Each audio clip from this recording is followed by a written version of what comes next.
има някои забележки, които аз съм се опитвал да си ги... Ето да речем, аз съм се опитвал да си ги правя. Окей. 6 месеца при мен това и... Добре. Така ще става.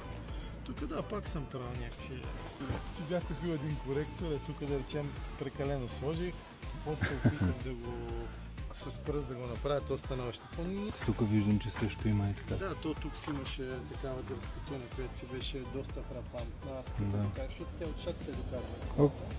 Сега, колата с полиране наистина може да стане супер. Корекцията на тези неща вече отива към бояджийска работа. Нашата работа е по-козметична.